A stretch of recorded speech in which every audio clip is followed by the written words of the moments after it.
This is a United States man-o-war. Her mission, to maintain the freedom of the seas. The time, now. The place, any one of the world's many trouble spots where an enemy, real or potential, threatens the survival of the free world. This ship has been assigned important, vital jobs. To be ready for any trouble that may develop. To watch. To wait. To fight. A vitally important link in our chain of defense. A chain pulled thin to cover the rim of the free world. To meet the important commitments for our nation's and our allies' defense. If this defensive chain is broken by the failure of any ship to fill her mission, our defenses are open and vital areas left unprotected until from somewhere another overworked ship can be drawn to forge a new link. This ship looks ready for anything. She carries the most modern weapons, equipment, and electronic devices ever seen aboard a destroyer. But all this is worthless without one important, old-fashioned ingredient: men. It takes good men to handle this complicated ship and make it do the job properly. Meet some of these men. Fred Gordon, quartermaster first class, the navigator's #1 assistant. Roy Anderson, just made fire control technician third class, and he knows the practical side of his rate too. Ed Jacobs, gunner's mate third class, knows the secrets of the 5-inch 54. Lieutenant J.G. Dixon is the ship's communicator and a popular officer. Jimmy Costello, storekeeper second class, another sharp sailor. And then Ron Kramer and Joe Boyer, a couple of hard-working firemen. You've just met 7 good men, tops in their jobs. 7 men the Navy depends on. But these 7 sailors could sink this ship.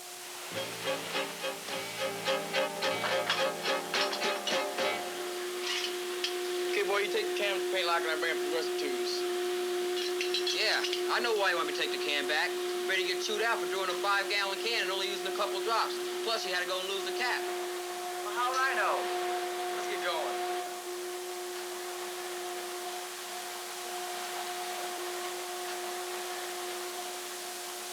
Wait a minute. What are you doing? I need a short timer's change. You jerk, don't you realize that'll short-circuit the whole system, ruin it if any water gets in there? How's water going into all the way up here? Besides, no one will notice. That's not the point. Shh, here comes an officer.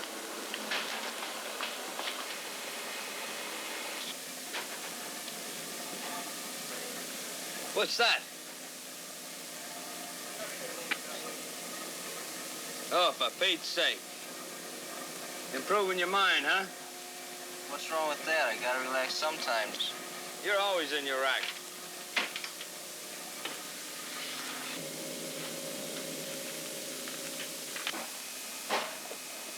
Hey, Andy, if you're through with your radar gadgets down in your hole, give me a hand with this monster, will you? Sure, for a small percentage.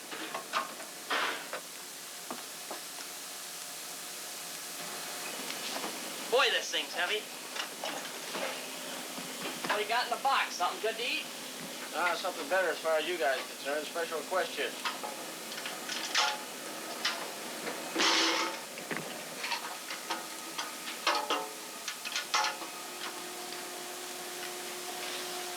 All right. Take it easy. I'll give you your $5. Come on down to the compartment.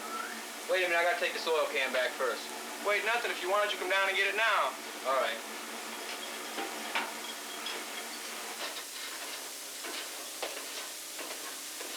Hang on a second, boy, and I'll get it for you.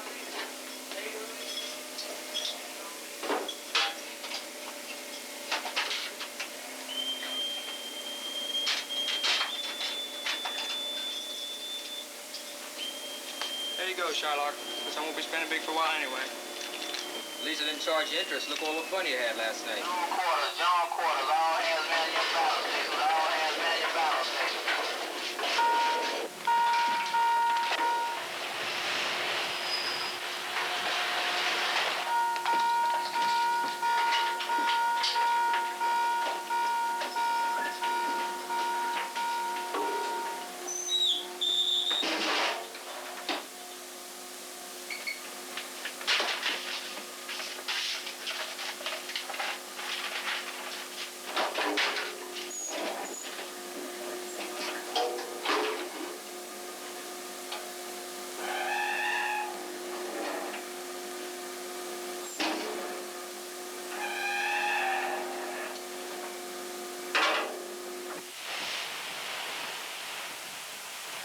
Bridge eye.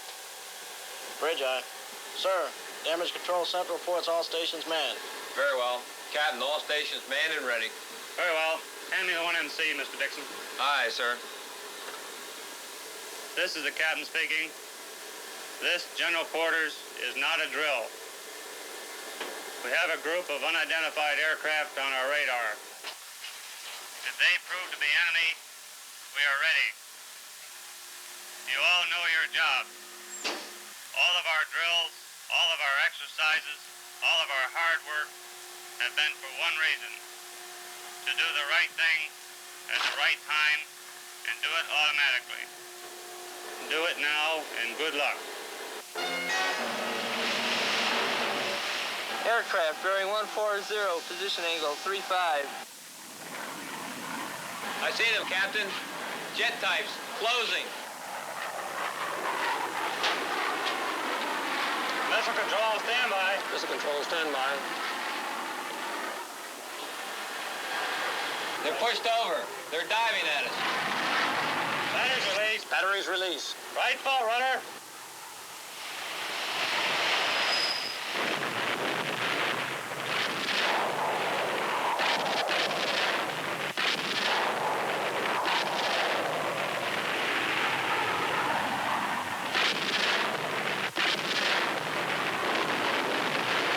Bomb and rocket hits, starboard aft. Bomb and rocket hits, starboard aft. DC Central I. Repair 3 reports a bomb hit on the starboard side, 7 foot below the water line, near frame 175. A rocket hit above the water line, starboard side, near frame 160. We're sending a party to the scene. Frame 175, 7 feet below the water line. That means the 5-163 compartments are going to be flooded. The enemy's hits are severe, but not critical. The rocket hit was well above the waterline. Bursting against the shell plating, it has holed the ship, but not dangerously. Hot splinters introduced into a compartment are potentially harmful, but seldom start serious fires in properly stowed spaces. The bomb hit was below the waterline, in a series of connected spaces, here shown in blue, with a total of 238 tons of seawater. It has increased draft aft about 24 inches. But with watertight integrity preserved, the ship will lose none of her fighting ability. But has this integrity been preserved? Repair 3, I want a full report from the party on the scene over the 2JZ circuit. Repair 3, DC Central, send a full report from the party on the scene over the 2JZ circuit. Well, that's not hot. That's good. Oh, you hear that? That's air under pressure.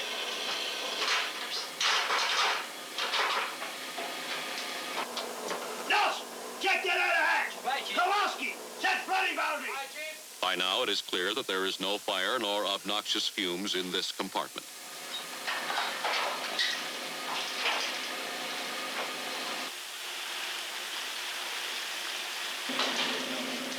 Johnson, bring the submergible pump.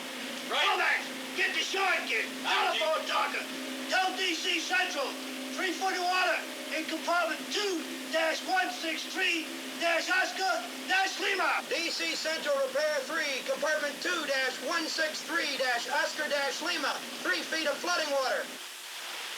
Costello's hatch, improperly dogged, with the drop bolts only loosely set in place, has been blown open by the force of the exploding bomb. Watertight integrity has not been preserved. Progressive flooding, due to personnel error, here shown in green, threatens to cause greater harm than the original enemy damage. Hey, Chief, come up here. This hatch is hot. Chief, this hatch is hot. We're bringing out the hoses now. Well, Nelson, that man, you won't be at it. Go down there and continue investigation. Don't take no unnecessary chances. Get the hell out of there if it gets too rough. Tucker, call DC Central. Tell them press Bravo 5, compartment 2-155-Oscar-Lima. Aye, Chief. DC Central Repair 3, compartment 2-155-Oscar-Lima. Pass Bravo 5.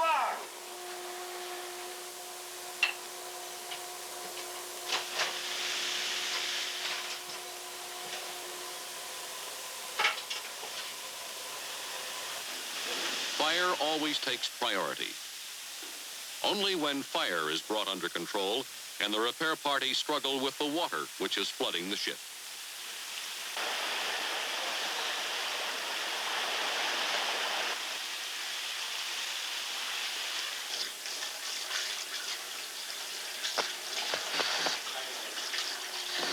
DC Central, aye, aye. Sir, missile battery out of action.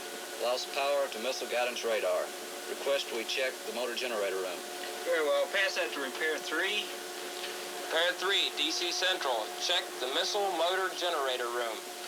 That means flooding down into the motor generator room from the berthing compartment. They've already had one bad hatch. Have they got another? Yes, another bad hatch, or rather badly neglected by the man responsible.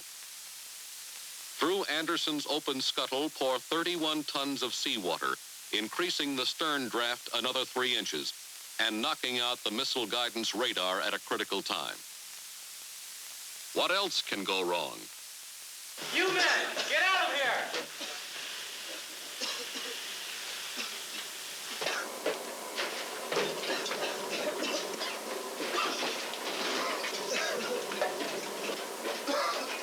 Who's in charge of that handling room? I am, Chief. Is everyone out of there? Affirmative, Chief. Sure? Yeah. Okay. Chief, there's a bad Class B fire, and there's oil on the deck. Hey, Wojcicki, bring the bomb equipment.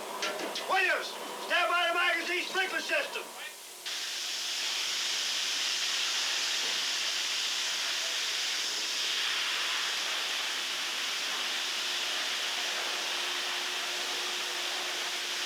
DC Central I. Sir, Repair 3 reports a fire out of control in compartment 2-155-0-Lima, and they request permission to sprinkle after magazines 3-154-0-Mike and 3-163-0-Mike as necessary. Tell Repair 3 to sprinkle magazines only upon direct orders from the commanding officer or Damage Control Central. 10 men are coming aft to help them. Repair 3, DC Central. Sprinkle magazines. Repair 3I. Chief, DC Central says to sprinkle a magazine. What? Are you sure? Yes, I checked. Williams, energize the sprinkler system. Look for only. Tucker, tell DC Central. Magazine sprinkler system has been activated. Tucker, aye. DC Central Repair 3. Magazine sprinkler system is activated. DC Central Repair 3. Did you receive my last? Chief, I can't get through to DC Central. Errors compounded. Boyer's oil can provided the fuel for a hot fire, hot enough to endanger the magazines and to further endanger the ship's stability by tons of firefighting water needed to control the fire. And Kramer's short-timer's chain. The uncovered phone jack, short-circuited by the rising floodwaters, broke vital communications at a critical time. And 135 tons of seawater in the flooded magazines increased the draft aft another 12 inches. The after 5-inch gun mount is without ammunition. And the repair party is isolated by the break in communications. In the meantime, Kowalski has established flooding boundaries of the aft compartments. Okay, that's it. Fighting bombers are secure. Let's go. Hey, where's that water coming from? Wasn't here when we came down. Hey, look. Let's get the door dog down.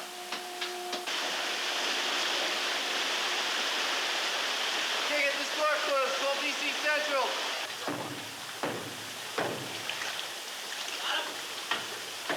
Secure the pump.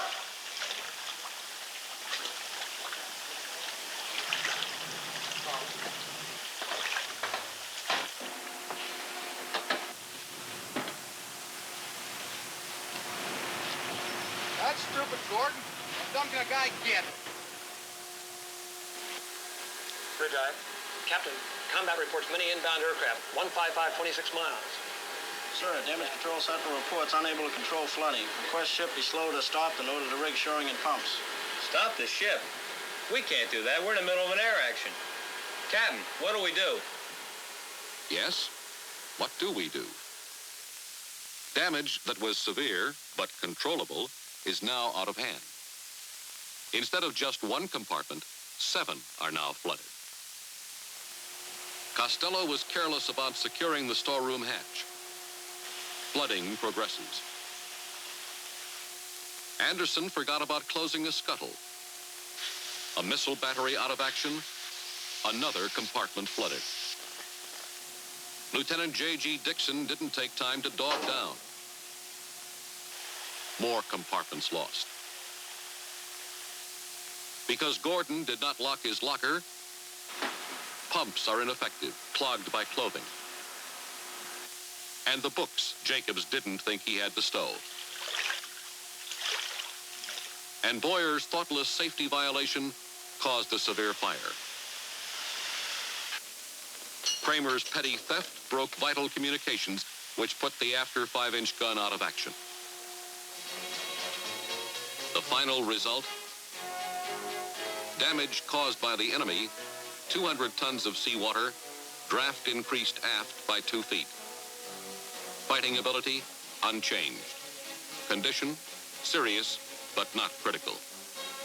Damage caused by our own men, over 400 additional tons of seawater. Draft increased aft by more than 3 feet. 2/3 of the ship's firepower out of action. Stability, maneuverability, impaired. 7 sailors. 7 good sailors who knew their rates, but who ignored their full responsibility, who lost their common sense, who forgot to keep their minds on their jobs, have cost their ship an important mission, and their country an important link in the chain of defense.